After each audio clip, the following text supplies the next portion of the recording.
is. So, you know, you don't need to spend thousands to get a great whiskey from that distillery. And that's all I'm going to say about any other distillery for the next hour or so. I'm now totally focused. On our two. Well, that's a good segue. So, because David, you wanted to start on the Highland Park, and just before I do an introduction, we will start now, folks. I'm just going to. Oh, there's one more person coming from the waiting room, Michael. So there we are. We are going to go in the order: Highland Park 12-year-old, the Highland Park cask strength, the 10-year-old Laphroaig, and then Laphroaig 10 cask strength. Am I right? That's what I would suggest, and that's what I'm going to be doing anyway. If anyone wants to go in a different order, reverse order, please feel free. I can't do anything about it, basically, but I think it makes sense, and we'll talk about why it makes sense as we go through this. And yeah, the last opportunity just to double check everyone. Have you got some glasses with you? Have you got your whiskey with you? I would suggest having some water with you, even if only to rinse your palate out between the different whiskies. If all these things are to hand, Luke, I think we are probably good to go. I think we are, and we have a Steve Aldridge joining the chat there, so he's just in time. So marvelous. Well, welcome, folks. Welcome to another evening with Digital Drams. So for those of you, I can see already from the list of names that are here that a lot of you have been here before, so fantastic. For those of you it's the first time, yeah, welcome. We're going to go through these whiskies tonight, and although you guys are going to remain on mute, we do want to hear from you and engage with you. This is about the W Club members and people who bought the pack, so please do comment, tasting notes, questions, and we'll get David to answer them. We really want to grill him today, and that's where you come in. So the only other thing, I suppose, yeah, that's it. David, do you want to introduce yourself? You're the malt whiskey specialist, or what's the title? Sorry, whatever my job title is. My goal for 2022 is every time I order a new set of business cards is to change what my job title is on the business card. So at the moment it does say I'm a senior whiskies specialist. I think you could challenge all three of those words somewhere along the line, probably not whiskies. The joy of my job is I get to talk about and to share and to taste whiskies across the Edrington UK portfolio. That's another name change. It's just not just me and my business cards. So up until last year, we were Edrington Beam Suntory, which was a very unwieldy name, but was slightly more accurate, if you like, because it had the names of our shareholders there. We're now Edrington UK, but we do still distribute all of the Beam Suntory brands and expressions too, as shown by tonight, where we have Highland Park from the Edrington Group and Laphroaig, which is a Beam Suntory whiskey. So yeah, I get to taste great whiskey, and this evening I think we've got a great opportunity to do a really interesting little compare and contrast, both between the standard, the classic issues from both distilleries, the Highland Park 12, the Laphroaig 10, and then their cask strength. And then also maybe looking at the two cask strengths next to each other as well, and what the differences are, and kind of what the similarities are as well, and what the joy of cask strength whiskey is. And as much as we're going to have a theme for this evening, I think the theme is going to be that what cask strength does is it just gives you the choice. With the other whiskies, the distillery has already made a decision about adding water. We've already added water to bring it down to 40% ABV. The cask strength, it's down to you. So without further ado, I think we should all be able to follow what Luke was just doing and get some whiskey in a glass. I've still got my box here. I kind of love the fact it did say unlock the mystery. So let's unlock the mystery. I hope you've all got 4 bottles in there. I hope they're all intact. I hope they haven't broken. And I'm going for the Highland Park 12 as my little Monday night starter. And while you're pouring that, we did get these beautiful glasses that came with the glass as well. So I'm not drinking out of it tonight, but it's quite the ornament. It is a thing of beauty. I think I am likewise. I've got my wee Glencairn. One of my favourite things in life are these little miniature Glencairns whose trade name is literally Wee Glencairn. It's not just me being incredibly English and speaking with a very bad Scottish accent. So I didn't, just on a digression, sorry, while everyone's nose in the glass there, because I come from an Irish whiskey background, as people who join us regularly will know, and our standard pub measure in Ireland is 3.5 CL, and it's 2.5 here. So the mini Glencairns, when I first saw them over here, I was like, this is mad. But it makes more sense when you think you're getting less money or less whiskey for your purchase. If I'm doing a tasting with them, I look like I'm a really generous person. Exactly. Because I put a small pour in and like 10 ml comes up to about there. And it was like, wow. And no, I'm not generous at all. I just use very small glasses. But that's why that's why they're Scottish glasses, like, I mean, what are the Scots famous for? Now, Highland Park, I love Highland Park. There's a lovely little paradox here, I think, which is that to me, it's the great all-rounder of single malt Scotch whiskies. It's got a little bit of everything going on in it. If I want to introduce people to the joy of single malt whiskey, you've got a friend who, for some unknown, godforsaken reason, has never tried a single malt Scotch whiskey, I would suggest that Highland Park, the 12-year-old, is a great place to start, because there is some peat, but it's not going to dominate. There's a sweetness, but it's not cloying. There's spice, but it doesn't set your tongue on fire. There's a little bit of everything. So it's just welcoming an old friend again in many ways. But also the paradox is that it comes from, one of the most un-Scottish places in Scotland. It comes from the Orkney Islands. And if you kind of stand where the distillery is, just by Kirkwall, if you look south, then Edinburgh's 300 miles away or so. But you look to the east, and Stavanger and the Norwegian coast is 300 miles away. We're sort of split between the two. And historically, culturally, the Orkney Islands are very Norse, Scandinavian, and Viking in their history and heritage. So, Highland Park, founded 1798. Magnus Ewanson, just the name Ewanson. This is not, and to this day, there's a lot of Orcadians who are Ewansons and Sigurdssons and Magnussons, and not so many McDonalds and Macduffs and Campbells up there. It's a different culture and history, and that's why the bottles that we have, that's why we've got the the labeling as Viking honor, Viking scars. We play up this Viking history and heritage. The pattern, the glasswork on the bottle is about this, playing into the history and heritage. And on the one hand, yes, everybody, you're right, it's marketing, but it is based on an absolute truth about Orcadian history and heritage. Anyway, back to the whiskey. Is that why it's got such a meaty nose? I think it is.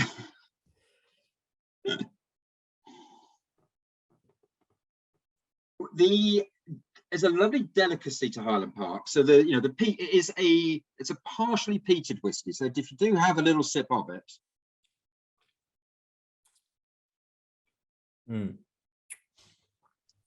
While we're digesting that, because we want to hear everyone's tasting notes, Dave in the chat says he visited Orkney back in February 2019, visited the distillery and the Neolithic site, Skara Brae, but both well worth a visit. I've seen a documentary about Skara Brae. It does look fascinating. Yeah, it is.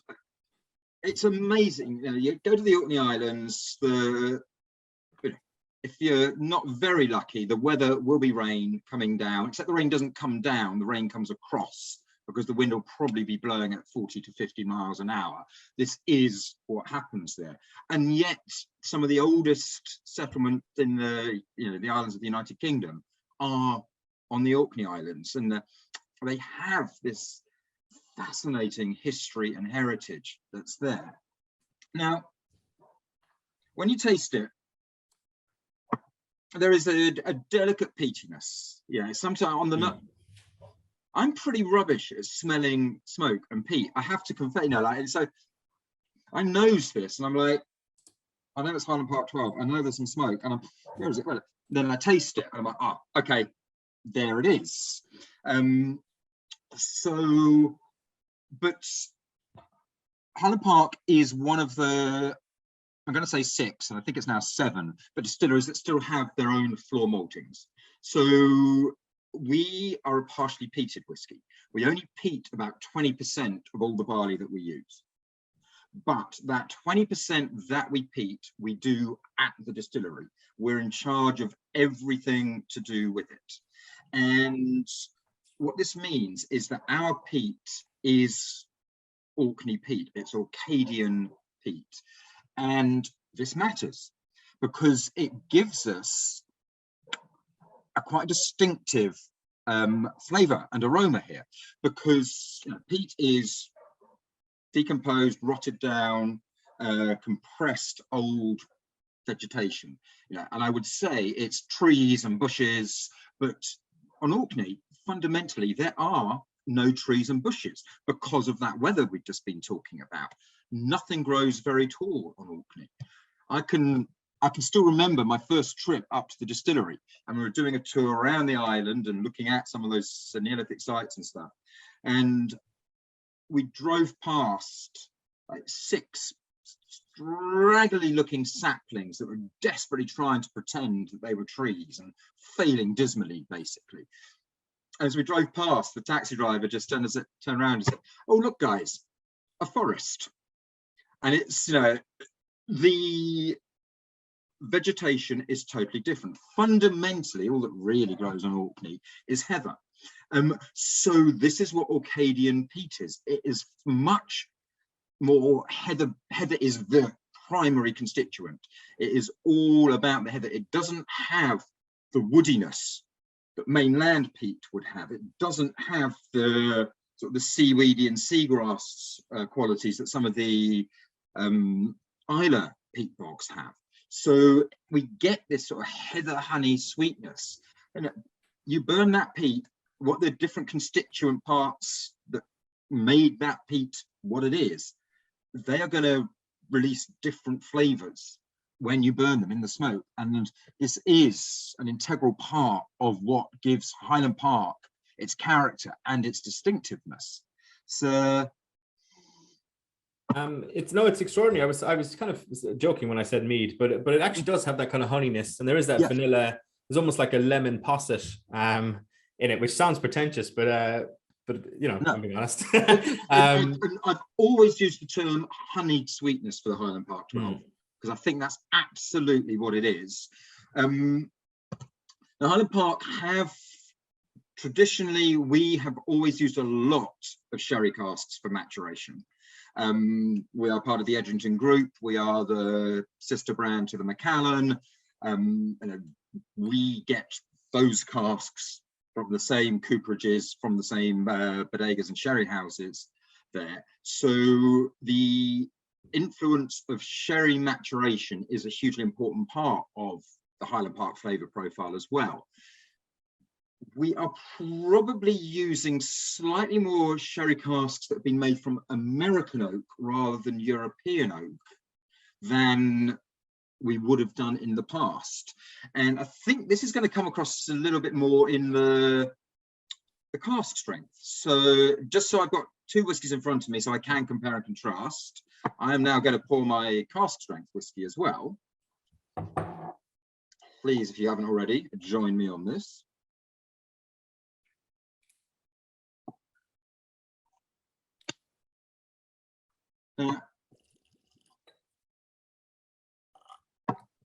See,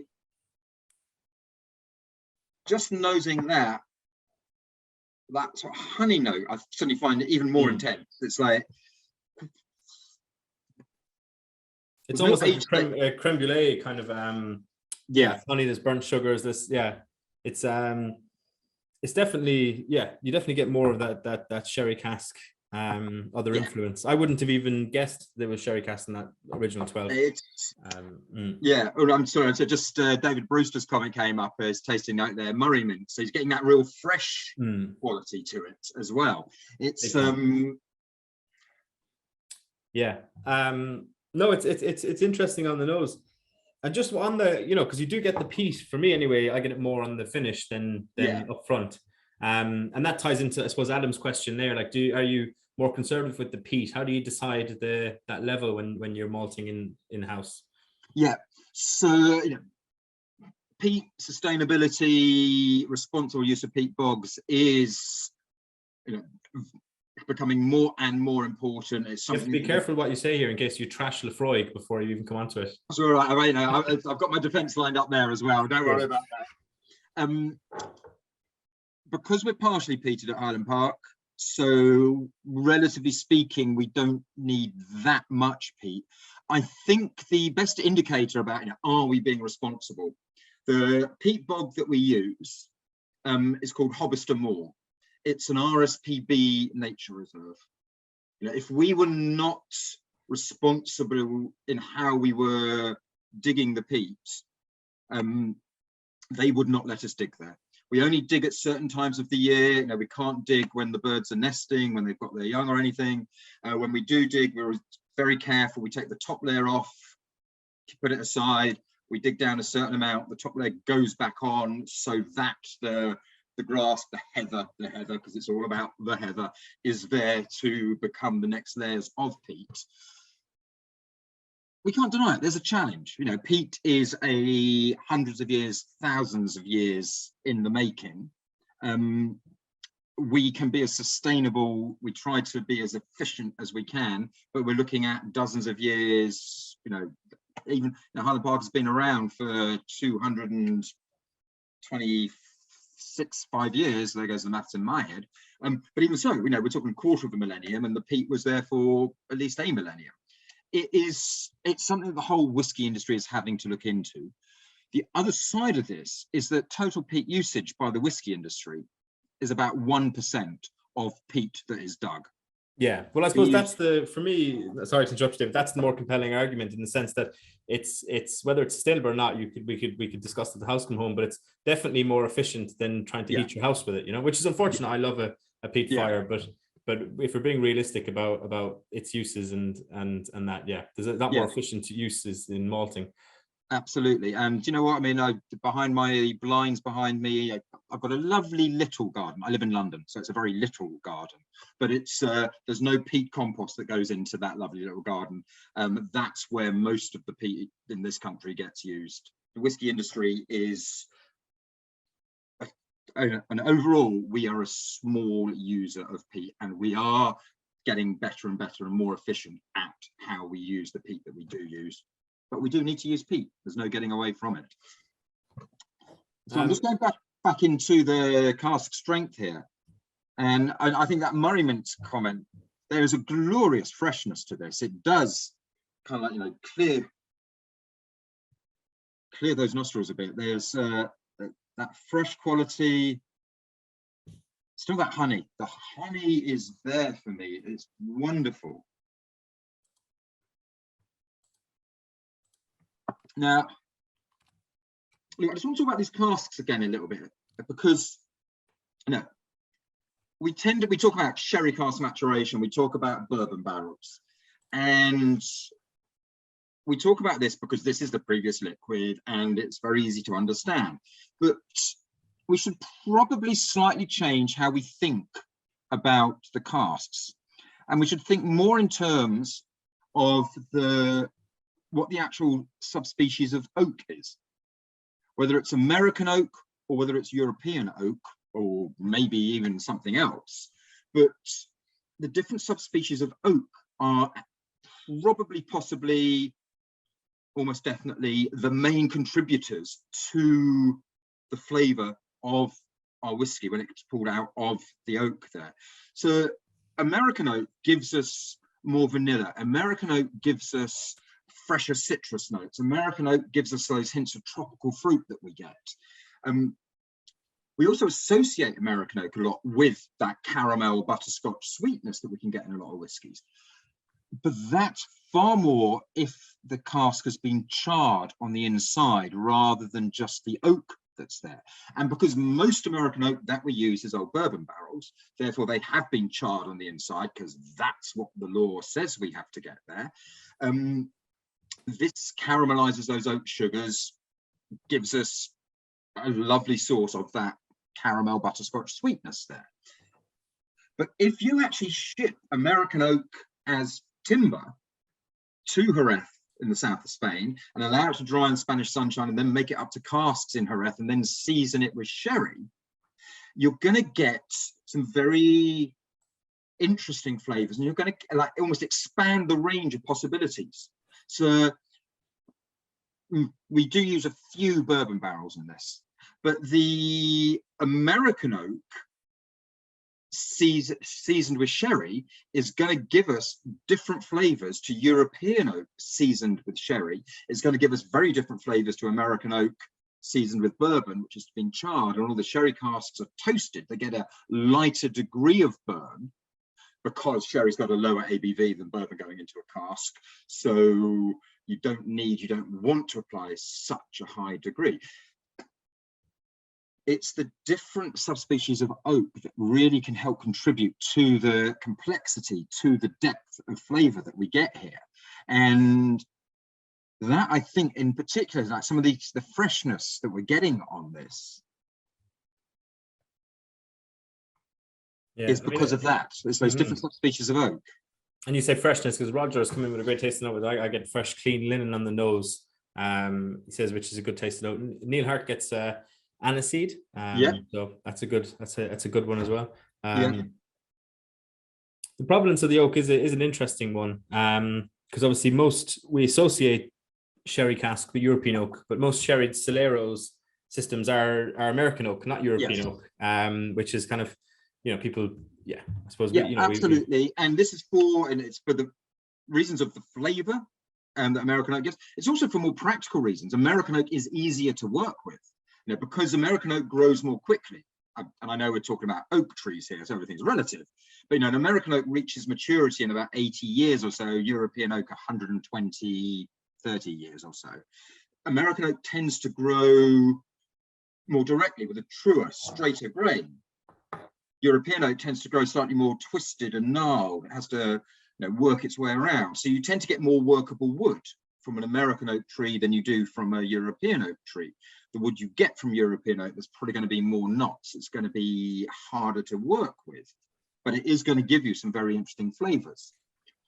And the other thing to bear in mind, I think, with where the flavor's coming from here, we don't want barrels that have had very old sherry casks. We don't want barrels that have actually been in a Solera for years and years and decades there. We want relatively young casks that have been seasoned with the sherry. So most of the casks we're going to be using will have been constructed, they'll have had Oloroso sherry put in them, and they get 18 months or so of seasoning with the Oloroso sherry.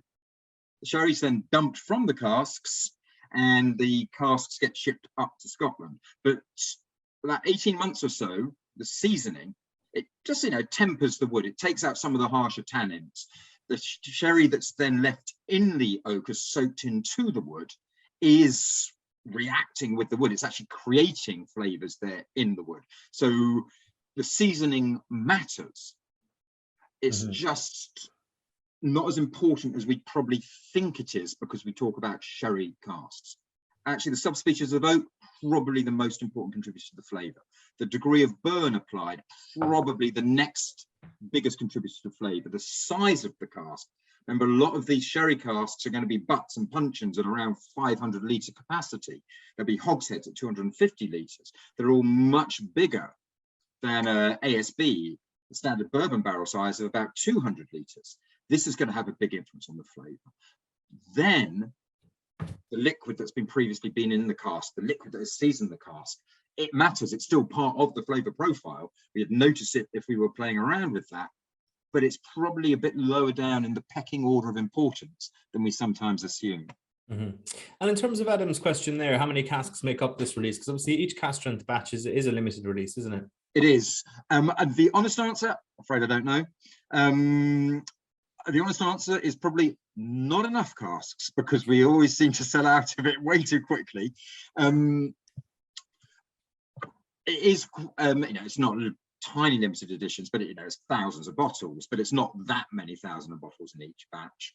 So it will be dependent on the forecasting and how many, what we've got. It'll be very dependent on what's available in the warehouses and what's ready to be used. Remember, the Highland Park cask strength doesn't have an age statement on it. So this does give Gordon Motion, as the whiskey maker, a bit of it liberates him a bit. It gives him a free hand. He can use casks that he wants to use because he thinks they've just got great flavour there. And I think some of the tasting notes that we're getting up on the screen here, Luke, the people, the aniseed, the linen, the Murray mint, the freshness that we're getting here. I think unashamedly there is a fair amount of quite young cask gone into this, but they've been really well selected. It's not a harsh whiskey. It's not stripping my throat in any way, but it's got this, I'm going to use the word one more time, then I'm going to try not to use it again. It's got that freshness. It's got a vibrancy to it. It's got a liveliness there. It's not weighed down by the wood. And in many ways, that, I think, allows the distillery character to come through a little bit more rather than the oak character to come through.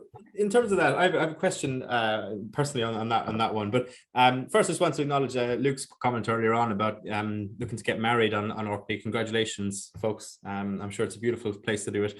And the advantage of getting married in a remote place like that is you have an excuse not to invite everyone who'd expect to come. So there you go. Yeah, it could work two ways here. I guess the only warning here, Luke, is that you might not get to the islands just because if the weather kicks in, it can be a bit, and you might be there with one or two people you had to invite, maybe didn't want to, and you might not be able to get off the island. You might be stuck with them for a few extra days as well. But yeah, what a beautiful place to get married. Let's, I think we can raise a glass to that one, quite definitely. He says we're pagans, so we want to do a hand fastening. So that's cool. Brilliant. Very good. I suppose back to my questions. Well, congratulations both. Yep. Best of luck with it. But I was always led to believe that because of Orkney's location, that you have a slower, more rounded cask maturation. So Orkney whiskey, and obviously there's not just you guys on Orkney, but we won't mention the other brands. But they tend to really come into their own at older ages versus something like I'm from Kerry and near Cork at the kind of same level as Middleton, where all the kind of Jameson and all that comes from, and they'll often tell you that they mature faster than Scottish and Northern Irish whiskies because they're that much closer to equator. I mean, we think a lot about weather conditions in terms of literal hot, cold, temperature fluctuations with whiskey, but it's also about those pressure, Absolutely. And so this is a really important point and part of the Highland Park character here, and it is to do with the climatic conditions of the Orkney Islands, which do stay pretty constant through the year. They don't get, Speyside, the Highlands, you have some hot days in summer, and then it gets very cold in winter. You've got a range of temperature over the course of the year. Because kind of like where the Orkneys are and just up above them, basically you've got two of the world's great weather systems kind of collide here. You've got the sort of the warmth of the South Atlantic drift coming up, and you've got the Arctic cold coming down, and these two weather systems sort of meet and boom, which is why it rains 370 days of the year on Orkney, and why the rain doesn't come down, but the wind's blowing at 40 miles an hour, so it comes across. So they very rarely get snow on the Orkney Islands. The temperature stays pretty mild and mellow, generally up above freezing. And summertime, it's never particularly boiling hot at all. It stays pretty mild and mellow. So we have a much more limited range of temperature over the year. So if you think about what's happening when whiskey is aging in the cask, warmer weather, the grain of the oak of the barrels does expand slightly. It allows the spirit to soak into the wood. To go to let's go to a ridiculous extreme, except it's not ridiculous, it's real. But if you're maturing your whiskey in Kentucky, you're making a bourbon, summertime, it can be 35 up to 40 degrees Celsius there. The oak has expanded like this. I was in Kentucky in February. an ice storm came down when I was in Louisville. The temperature was like -15. Now they've got this incredible range of flavor, but they get this incredible range because the temperature is that wide. We have got a much more limited range, and this means that maturation on the island does take longer, but it's much more gentle. That's why we get this, that's going back to almost the 12-year-old, that classic sort of softness of its nature. It takes its time for the flavor to come out, but as you mentioned, Lucas, I said, if you're allowed to age for a very long time, the Highland Park, the 18-year-old is one of the world's great whiskies, as we know. The 21, the 25, we've just issued another, or just about to issue another 50-year-old. This is, we can age whiskey for that long with relative facility without over-aging it because of where we're aging it. Yeah, and I suppose the follow-on question from that is Adam's there in the chat saying, are all the barrels kept on Orkney? Not all of them, no. Not all of them. We don't have enough warehouses for all of them, but the majority will be, and certainly for things like the cask strength, that'll be, that I'm sure. So I'm not going to say definitely, because that would be going beyond my pay grade and my remit, but I'm sure that they will be selected from the barrels on Orkney, because this is about revealing that distillery style, and it does give you the essence of what Highland Park is there. I don't know if anyone has added water to it yet. I don't know if anyone wants to add water to it. The great thing about cask strength, you get to choose how much water you add to it. I've added a small bit, and I must say it does mellow it out a bit. You get a lot more of those kind of citrusy flavors, and it kind of hides a bit of the sherry notes, but not necessarily in a bad way. Add just a little drop.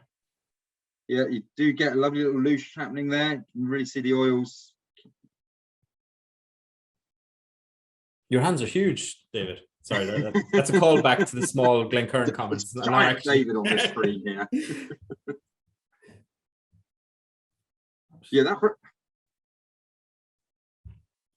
to my mind, just that tiny drop of water, that's brought out that sort of those slightly estery, slightly pear drop notes coming through on this. It's and then yeah, but maybe a little dark, a bit of the sort of the dark chocolate on the background there. It's definitely changed it. It's revealing different flavors than when it was just at the cask strength, without a doubt. No, 100%. It's a lovely drop. On these first two, we do, unfortunately at the moment, this cask strength is not available online. There are a few shops that have it, so it's worth having a look and seeing. When we did have it, it was £62. The 12-year-old, regular 12-year-old is on there, and that's £33. And as per usual, at the end of the tasting, I'll be giving out that discount code, so you can decide if you want to crack into it. But £33 for that 12-year-old is a top quality value. It's a very reasonable price for whiskey of that quality. I think it's, I've got a couple of work colleagues on here, so I've got to be careful about what I say, but it's a great breakfast whiskey, isn't it? The 12-year-old. It's just, I can't make up my mind about what I want Highland Park 12. It just solves the problem. I know I'm never going to be disappointed with it. And I guess what you've just said there, Lou, reinforces the point about how many casks go into each batch of the cask strength. Not enough, because you've sold it all already. Yeah. No, as Adam said there, the cask strength seems like a bargain, and it definitely is. But as you say, you don't want to say that too often, because they'll, we know what these businesses are like. It'll be £100 next year. Yeah, I know. You just don't want to be saying that sort of thing. It's well. And before we leave Orkney, actually, just if I could be a bit selfish there for a second. One thing I always wanted to do, my best pal from uni is move to Iceland. And there was, until 2008, a ferry that went from, well, there still is one that goes from Orkney to Shetland. And there was then the one that went from Shetland to Faroe, and then from Faroe to Iceland.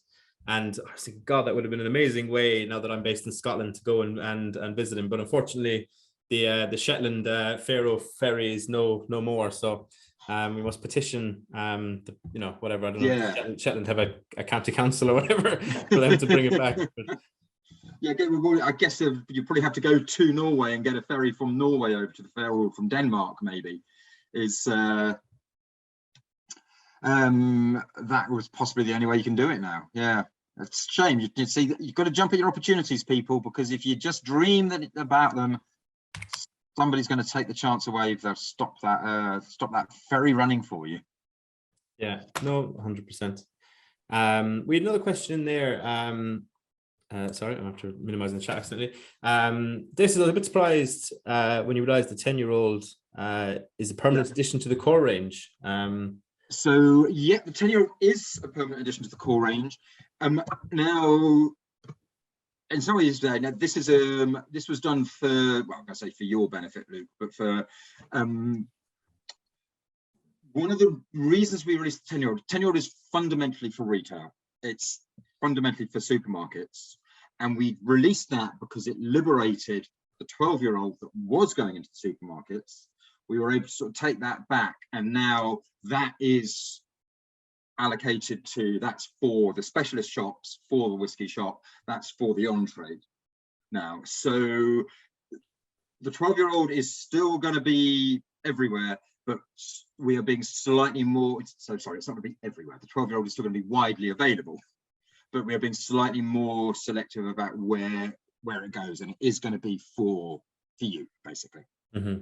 And we're seeing a lot of change in general across Scotch whiskey with age statements, and a massive boom in the last maybe 5 or 6 years in non-age statement whiskies and stuff. So it is definitely a shifting market. I think the consumer looks for quality nowadays. They don't look for some of the best whiskies in the world are ones that have a high age statement and the word single malt on the bottle, but not all of them, and I think it's important that we, especially all of us here, we're all into our whiskies. Some of the best whiskies I've ever had were non-age statement whiskies that weren't necessarily single malts. They were blends or pot stills or something else. Yeah, absolutely. I mean, just some of the comments about the cask strength Highland Park that have been popping up in the chat there. This does not have an age statement on it. I know, the argument that not having an age statement means that we can just use very young whiskey. But the other side of the argument, the other side of the possibilities that are there, is that it does liberate the whiskey makers at the distilleries to select really interesting casks when they're ready to be used. And if you're using casks, without an age statement on it, you can use casks of a lot of different ages to create interesting flavor. And if you've got great flavor, surely that's what we all want from our whiskey. We want an age statement because we think that's going to give us the great flavor. Let's just go for the great flavor and not worry too much about the age statement. And speaking of a 10-year-old, it might be the time to move to a different Scottish island. Well, indeed. So exactly. So with some confidence, as we now move to 2 whiskies that do have an age statement. So yeah, let's come around the coast. Let's go west, young men, to Islay.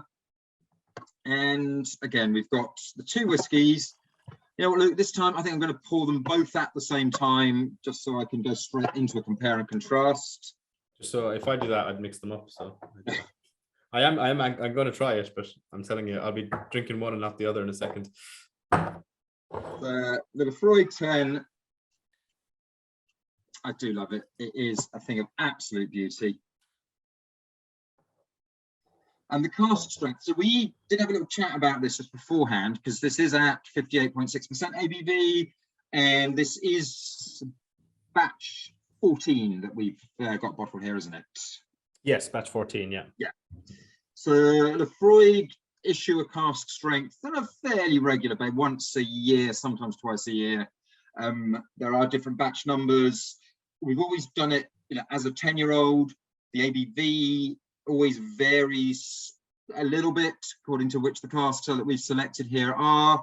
Although, kind of for something that's so precise at 58.6% ABV, this one, the batch 14, is actually exactly the same ABV as batch 11, which was from back in 2019. And there's been some other batches in between where a different ABV is there. But we put Laphroaig, the spirit goes into the cask at around 63% ABV. 10 years of maturation, we're going to lose round about 4% of the alcohol. It's always around a 58, 59% ABV. Now, even my nose, and looking for the peatiness, I can notice it in a Laphroaig. It's there, isn't it? You just can't miss it. It's that glorious. Yeah, no, it's an iconic Medicinal, flavor when you get your nose in the glass. seaweed, briny, TCP, smoked fish, all of these great descriptors of it. And it's wonderful. But get beyond the smoke as well. Accept it, know that it's there. What else is happening?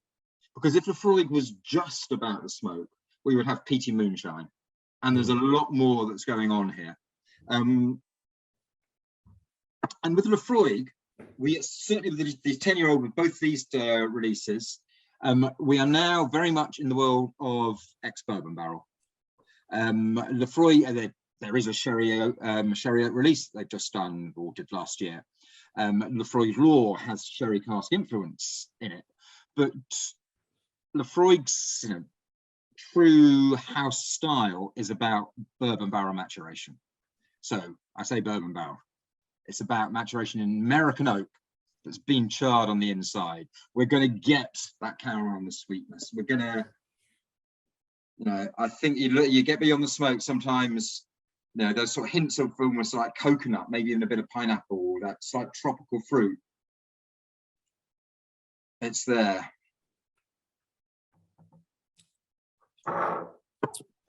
Now, as we talked about it with the Highland Park, let's talk about it here, the peat. So, Laphroaig is a fully peated whiskey, and all the peat that we use is Islay peat. We have got our own floor maltings at Laphroaig. We've only got the capacity to peat about 15 to 20%, around, but let's say 20% of all the barley that we use. The other barley we buy in from the Port Ellen maltings, which are just along the road. Port Ellen does use Islay peat, but that very distinctive, Laphroaig aroma, that medicinal, the TCP, however you want to describe it. It's not just that we're using Islay peat. It's where the peat bogs actually are on Islay. I had a brilliant half hour or so when I was on Islay just at the in May. And so some of you might know, John Campbell, being the distillery manager at Laphroaig for the last 25 years, retired last year. But I got to spend a lot of time with the new distillery manager, Barry McAfee, who is a great guy. And he was telling me about the peat that they're using. Port Ellen, it's Islay peat they use, but it's from fairly high up on the island. So it's, you do go to Islay, there are quite a lot, trees grow on Islay. It is not like Orkney. But the peat that we dig just across the road from the distillery that we use ourselves, this is very low-lying peat bog. This is basically peat that's been made up from, if not actually having been underwater, under seawater, a few thousand years ago, being right on the waterfront there. So it is sort of seaweedy, it's seagrass, it's a far more maritime influenced peat bog that we're using.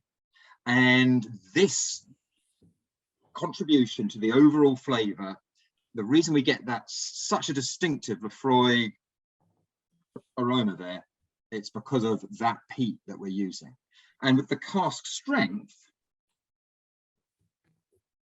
I've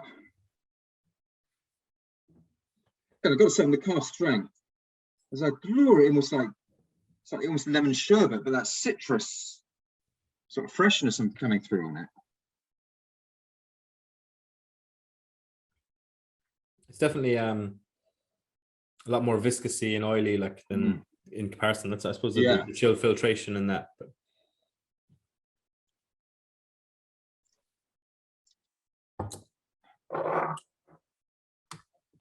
Oh, it's a lovely whiskey.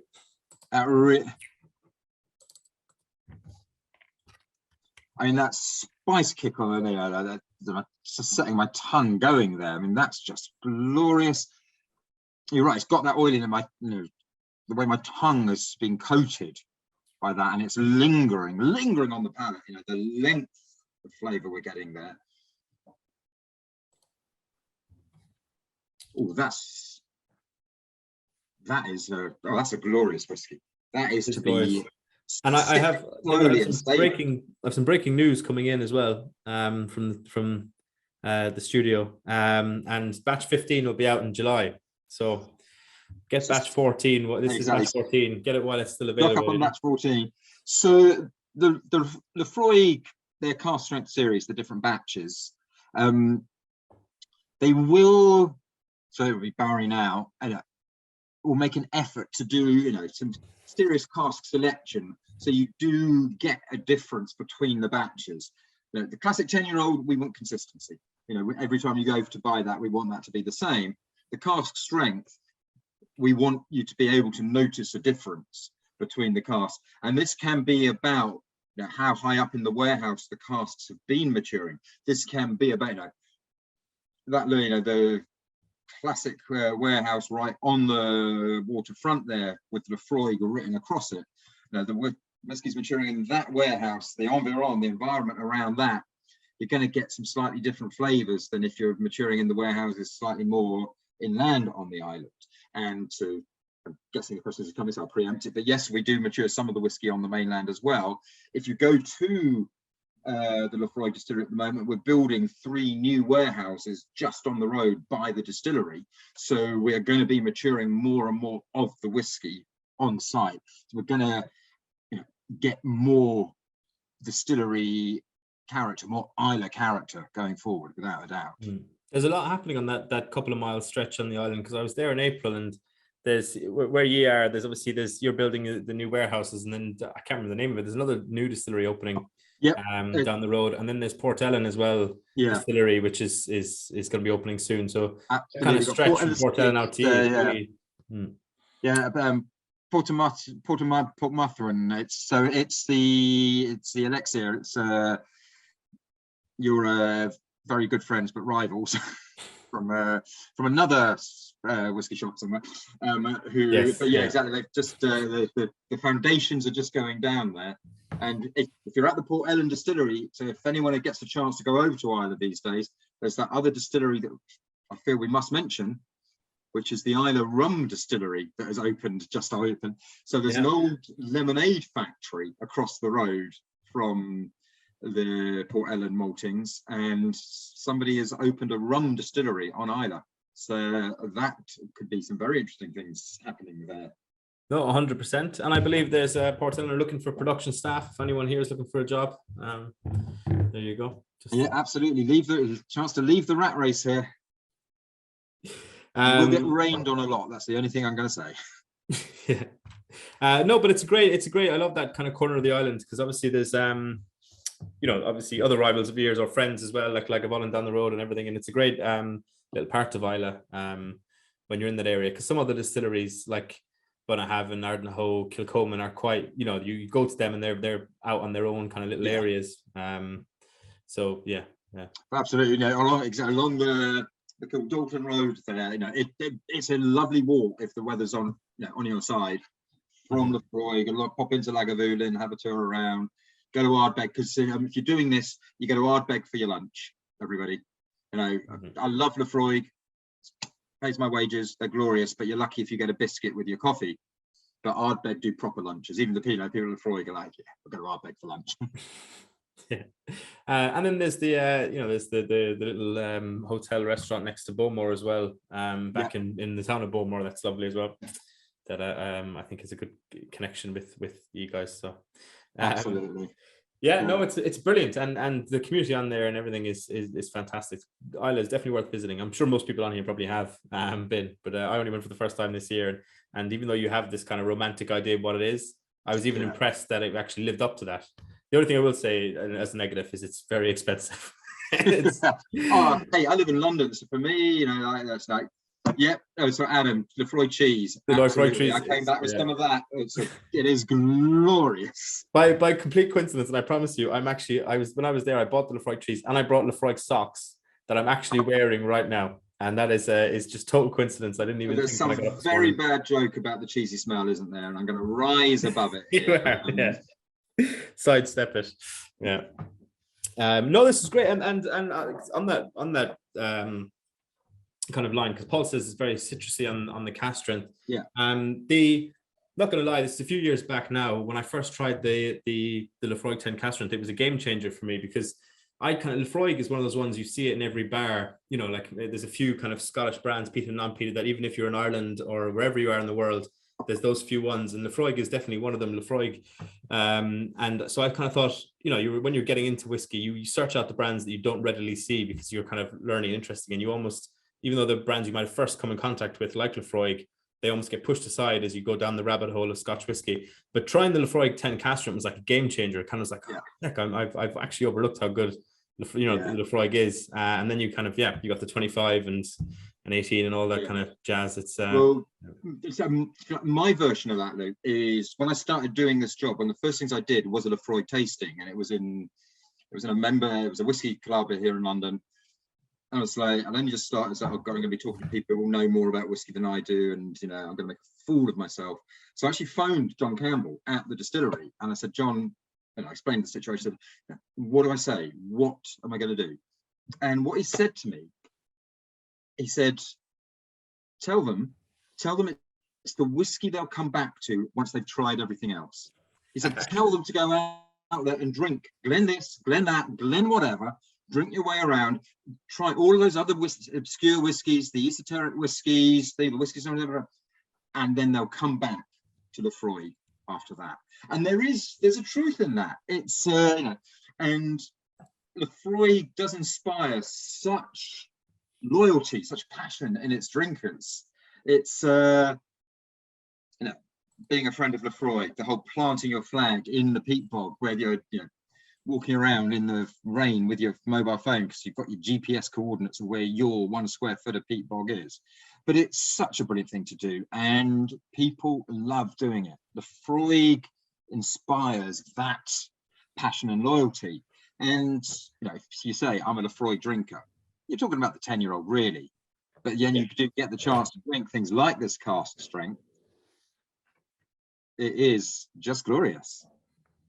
No, it really is. And obviously the regular one here is 40 quid. And the cask strength is, let me double check that there. 76. So not bad for cask strength. That has such good quality batches. And I've just put in the chat the discount code that will get you 15% off that, folks. So that's WS15H Hotel PLT. I don't know I was going to try the NATO alphabet. The NATO alphabet just really let you down there. It was my familiarity with it would let me down. See, I come from Ireland is not a member of NATO, David. Because we're a neutral country, and so I didn't grow up with the NATO alphabet. I know you're all big fans of NATO here in the UK. So, and I was trying to do the maths in my head, but 15% of 76. So that's a pretty good saving. Yeah. No, that's the result of that sum. It's a good saving. Laphroaig was one of my first whiskies, says Paul. Still love it, and will buy in pubs over other whiskies. There's some ridiculous statistic that I'm now going to get totally wrong, but Laphroaig I think it's got the best distribution in UK pubs of any single malt whiskey, because if pubs, if they got one single malt whiskey, it might well be Laphroaig. If they got two, almost definitely one of them will be Laphroaig, because there'll be somebody who's in that neighbourhood for whom it's the only whiskey that will do.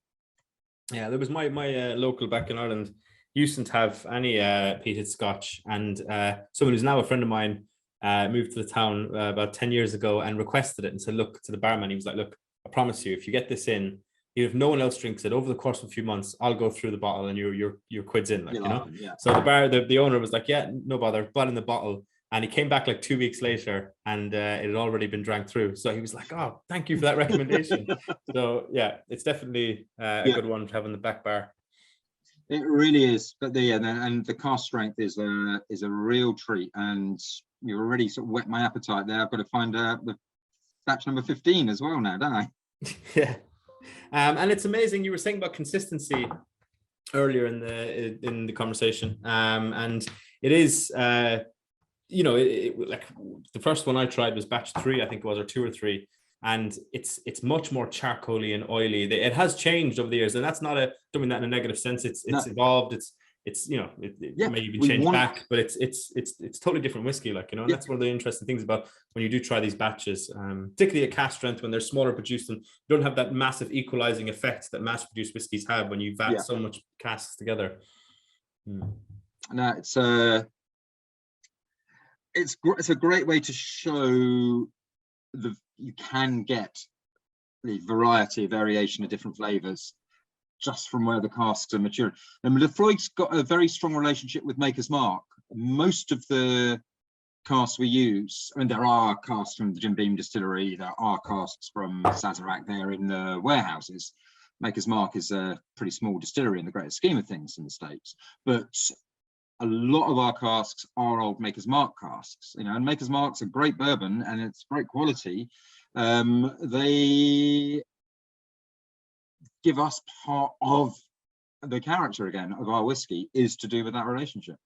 Yeah, and Dave has evoked an old Laphroaig tagline there when he says, "Often in Marmite Dram I've found a few whiskey chums just don't like it. I am a fan though," and that's, I don't know if he still use it, but the tagline used to be the dividing opinions since 1888 or whatever it was. But and Adam says, "I wasn't a massive fan until I went to the distillery." I'm going to read that as positive and not sinister. Yeah.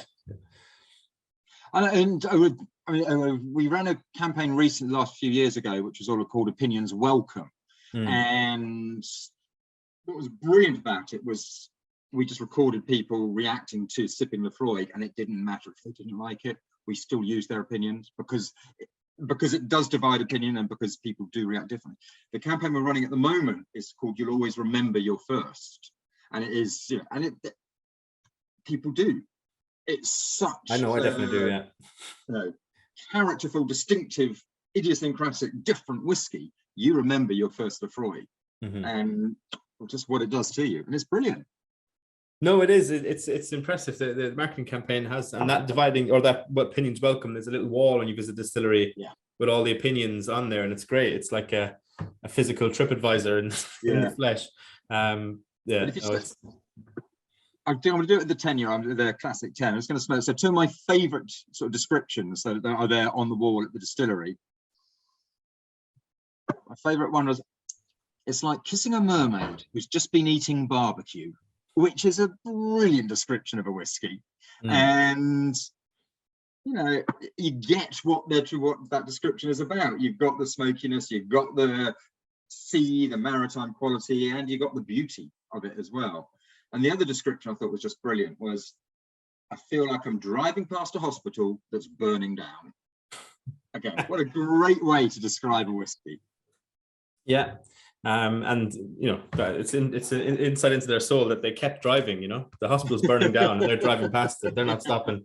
Steph, Ian says the first peated whiskey I ever tasted was still my favorite. I love the sherry release though.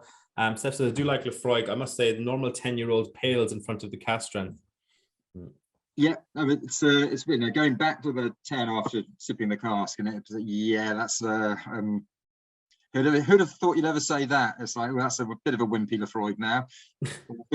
all things are relative around here. If you've been sipping cask strength, that's No, that's true. And whenever we used to do cask strength tastings in the past, everyone at the end goes, especially if you've had a few whiskies leading up to the cask strengths, people are like, "Oh, why? How come they don't make? Cask strength whiskeys are amazing. How come they don't? All whiskeys in cask strength?" And you're kind of thinking, well, for the most people out there, most people I know, 40% whiskey is like a blow your head off type situation. They couldn't go near it, let alone if you were to walk into a bar and the only whiskeys you could recommend to your pals are all 60%. But I do prefer the cask strengths personally, as I'm sure most people on here do, because if you're into your whiskey, you're probably into your cask strengths. But always, all it does is give you the option of how much water to add. So, drink your whiskey any damn way you want to drink your whiskey, people.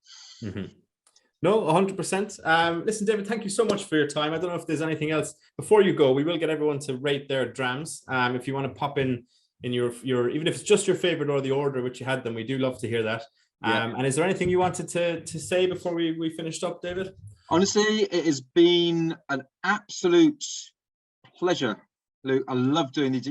One of the few good things to have come out over the last few years has been the ability to do these sort of online tastings.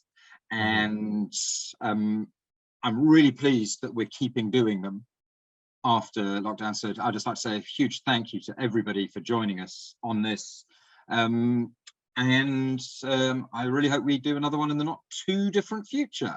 Yeah, no, I'm definitely think we could definitely work something out. Maybe you could do a Macallan one for us, these are fantastic. As I say to folk when I'm talking to W Club members about these, as long as there's people interested in attending, we'll keep doing them. And there'll be another one announced. Hopefully, I'm hoping for Wednesday. It might be Thursday, depending when we get the packs ready. But that's going to be a really interesting tasting. It's going to be led by Johnny Walker. So sorry for mentioning another brand on here, but that's what we do. We plug the next tasting at the end of these. I'm shocked and appalled, but So that one should be an interesting one. And then there's going to be a Tullamore Dew one coming up this summer, as well as a Bushmills one. Ooh. So I've managed to convince the people here at the whiskey shop to try some Irish whiskey. So if you're not big into Irish, I recommend joining those tastings because you can learn something new. And if you are into Irish, then happy days, join the tastings. Absolutely. So look at Samit desperately trying to sit on the fence there and not commit himself one way or the other. Come on, Samit. But we have these comments here. So in terms of the favorites, Roger says, loved all four, but Laphroaig cask strength was wonderful, oily, smooth, and such a lasting taste. Thank you for showcasing the Laphroaig cask strength. Highland Park cask strength was my favorite though. Or Adam says, sorry, I don't know why I added though. Laphroaig cask strength, exceptional. All four were great. Thank you. Preferred the cask strength offerings, but no standout. All very good. We both love cask strength Laphroaig. Luke, you're going to be getting married on the wrong island now. Difficult choice, but the two cask strengths are on top. Laphroaig cask strength for me. Favorite Laphroaig cask strength. Laphroaig 10 for me, said David.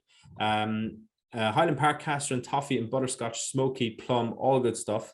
So I think it's split between the two cask strengths. I think it's fair to say. Laphroaig maybe just shaving it, but it would have been interesting. Obviously, the reason we did it in this order, or one of the reasons, was obviously because the peated level goes up towards the end. But it would have been interesting to see if we'd finished with the Highland Park cask strength. Would that have been everyone's favorite? Because that's always the difficult things on these. When you had four whiskies, the most recent whiskey is always the best. So you're only as good as the last whiskey you drank. Brilliant. Well, folks, thank you so much for joining us, and I'm sure we'll see you again soon. And thank you, David, for taking the time out, and Samit for helping us organize it. So we'll see you all again soon. Absolutely, everyone. Thank you so much for joining us. Have a great evening. Thank you very much indeed, everybody. Cheers. Good night.